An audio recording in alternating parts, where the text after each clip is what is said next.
ఏలూరు జిల్లాలో లక్షలాది మంది భవన నిర్మాణ కార్మికులకు ఉపాధి కల్పనకు దోహదపడే విధంగా జిల్లాలో ప్రభుత్వం గుర్తించిన మరియు అనుమతించిన ఇసుక రీచులను తక్షణమే ప్రారంభించాలని ఏఐటీసీ ఏలూరు జిల్లా అధ్యక్షులు రెడ్డి శ్రీనివాస్ డాంగే, ఏఐటీసీ జిల్లా ఉపాధ్యక్షులు బండి వెంకటేశ్వరరావు, ఏఐటీసీ నాయకులు పళ్లెం కిషోర్ డిమాండ్ చేశారు.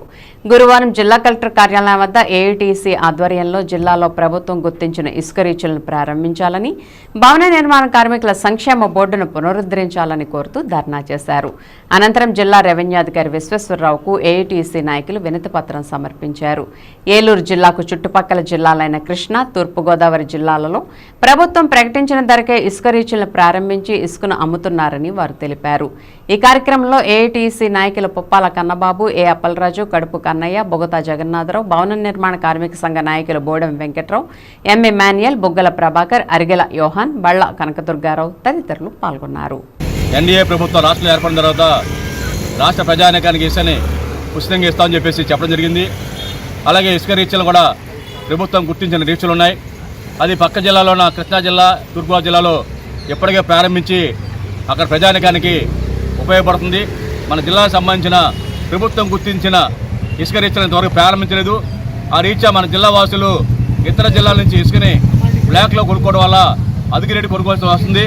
ఆ రీత్యా భవన నిర్మాణ కార్మికులకు కానీ, అలాగే భవన నిర్మాణం నుంచి యజమానులకు కానీ అనేక ఇబ్బందులు కలుగుతున్నాయి. భవన నిర్మాణ కార్మికులు కేవలం తాహిమేస్తులే కాకుండా దాని మీద 18 రకాల వృత్తులు చేసే వాళ్ళు ఆధారపడి జీవిస్తున్నారు. వాళ్ళందరికీ పనులు లేక ఇబ్బందులు ఏర్పడుతున్నారు. తక్షణమే రాష్ట్ర ప్రభుత్వం ఏలూరు జిల్లాలో ఏవైతే ఇసుక రీచ్లని ఆ ఆదేశాల ప్రకారం గుర్తించారో వాటి తక్షణమే ఓపెన్ చేయాలని ప్రారంభించాలని చెప్పేసి డిమాండ్ చేస్తున్నాం. అలాగే గత వైఎస్ జగన్మోహన్ రెడ్డి ప్రభుత్వం మన భవన నిర్మాణ కార్మికులకు సంబంధించి సంక్షేమ బోర్డుని రద్దు చేసింది. రద్దు చేయడం వల్ల భవన నిర్మాణ కార్మికులకు సంబంధించి ప్రమాదం జరిగినా, చనిపోయినా, అలాగే దెబ్బలు తిన్నా వాళ్ళకి సంబంధించి నష్టపరిహారం గతంలో ఇచ్చేవారు. అది రాకుండా పోయింది.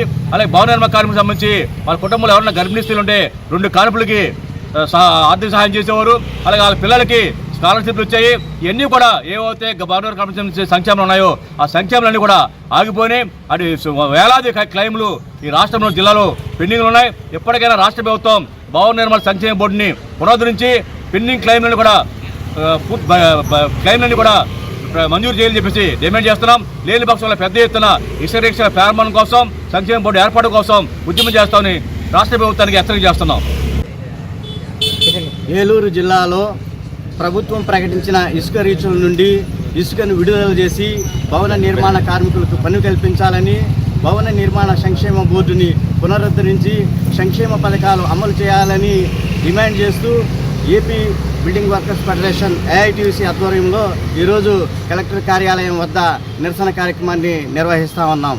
ఈ జిల్లాలో ప్రభుత్వం ప్రకటించినటువంటి ఇసుక రీచుల నుండి ఇసుక విడుదల కాక భవన నిర్మాణ యజమానులు పనులు నిలిపివేయడంతో భవన నిర్మాణ రంగ కార్మికులు పనులు కోల్పోయి అర్ధాకిలతో జీవిస్తూ ఉన్నారు. గత 5 సంవత్సరాలుగా కరోనా నుండి భవన నిర్మాణ కార్మికుల పరిస్థితి అగమ్య గోచరంగా మారింది. పనులు లేక సతమతమై అప్పులు చేస్తూ చాలా ఇబ్బందులు ఎదుర్కొంటా ఉన్నారు. అలాగే భవన నిర్మాణ సంక్షేమ బోర్డును పునరుద్ధరించి సంక్షేమ పథకాలు అమలు చేయాలని చెప్పేసి డిమాండ్ చేస్తూ ఉన్నాం. రాష్ట్ర వ్యాప్తంగా 35,000 పెండింగ్ క్లెయిమ్లు పెండింగ్లో ఉన్నాయి. దశల వారీగా ఈ పెండింగ్ క్లెయిమ్లన్నీ పరిష్కరించాలని చెప్పేసి కోరుతా ఉన్నాం. ఎన్నికల ముందు పట్టణ ప్రభుత్వం తమ అధికారంలోకి వస్తే సంక్షేమ బోర్డుని పునరుద్ధరిస్తామని, సంక్షేమ పథకాలు అమలు చేస్తామని చెప్పేసి హామీ ఇవ్వడం జరిగింది.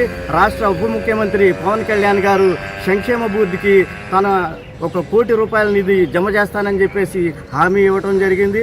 ఇవాళ ప్రభుత్వం అధికారంలోకి వచ్చి 8 నెలలు నిండినప్పటికీ ఇచ్చినటువంటి హామీలని విస్మరిస్తూ ఉన్నారు. చాలా నిర్లక్ష్యంగా వ్యవహరిస్తున్నారు.